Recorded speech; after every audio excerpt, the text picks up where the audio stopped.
Ke Bang Samad, apa sih sebetulnya yang dipandang mengapa Pak Prabowo harus silaturahmi kemudian dengan partai politik lain, kemudian mencoba merangkul semua pihak untuk bisa berada atau berkontribusi begitu ya bersama dengan pemerintahan Prabowo Gibran. Apa yang dikejar atau apa yang sebenarnya diinginkan oleh Pak Prabowo dan juga Mas Gibran ini di pemerintahan ke depan, Bang Samad?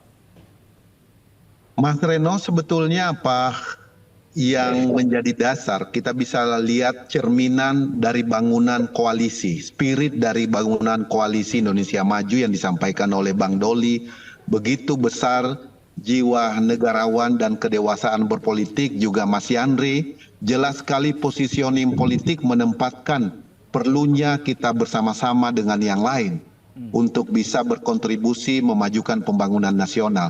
Jadi bangunan karakteristik koalisi ini sebetulnya lah yang mendorong. Ya, selain karakter Pak Prabowo memang mengedepankan semangat persatuan, tetapi juga ada bangunan koalisi yang begitu kuat, yang bisa memberikan kekuatan dan energi tambahan kepada Pak Prabowo untuk proaktif membangun komunikasi. Apalagi Bang Surya adalah kawan lama, kemudian Caimin juga kawan lama, sehingga tidak ada halangan untuk bekerja sama.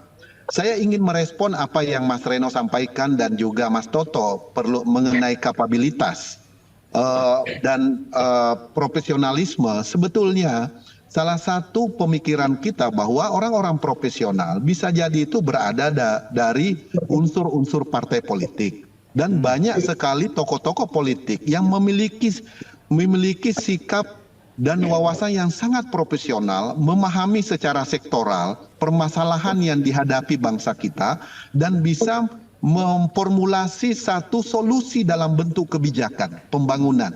Sehingga itulah kemudian kenapa kita menempatkan partai politik sebagai sumber rekrutmen kepemimpinan nasional, dan itu dicantumkan di dalam Undang-Undang Dasar, di dalam konstitusi kita. Bukan hanya untuk kepemimpinan nasional di tingkat presiden, tetapi juga di tim pemerintahan.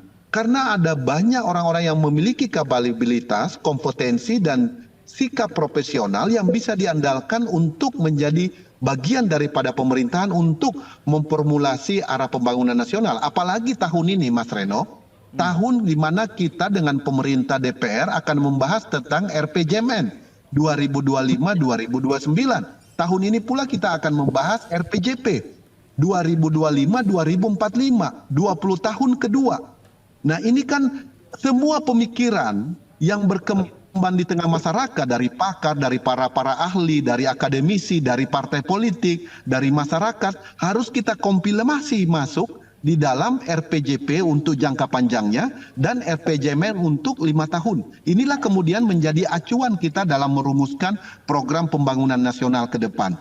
Itulah kenapa Pak Prabowo proaktif sekali dalam berkomunikasi dan ingin membangun satu kekuatan. Sehingga kami optimis bahwa jiwa kedewasaan berpolitik dan sifat kenegarawanan dari koalisi inilah menjadi energi yang kuat yang mendorong Pak Prabowo sehingga bisa bersama-sama.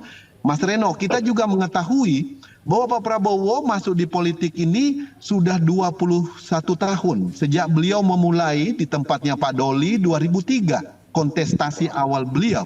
Jadi 21 tahun perjalanan beliau bisa banyak sekali pelajaran berharga yang sudah dilewati. Dan beliau memahami betul perjalanan 21 tahun ini adalah penuh dengan tantangan dan dinamika. Sehingga yang pertama harus diselesaikan adalah soliditas dulu di dalam negeri. Kita harus bersatu dan menempatkan kepentingan bangsa di atas segala-galanya. Kalau ini bisa diselesaikan dengan baik, maka saya yakin, kita semua yakin, akan mudah kita atasi tantangan. Kalau kita flashback kembali, Mas Reno, 2019 misalnya, Pak Prabowo bisa turut serta dalam pemerintahan Presiden Jokowi juga karena teman-teman koalisi di sana bisa menerima, termasuk Bang Surya dan Partai Golkar pada waktu itu tentunya. Bahkan mungkin ada peranan besar dari sosok Ibu Megawati sehingga bisa duduk bersama dan masuk di dalam pemerintahan. Nah, apakah kemudian peristiwa 2019 itu juga akan terulang dalam bentuk dan format lain di 2024 ini? Kenapa tidak kita dorong supaya kekuatan itu kembali bersatu untuk kita semuanya. sehingga betul-betul kita bisa bekerja bersama untuk mengatasi situasi dan tantangan ke depan. Begitu Mas Ren.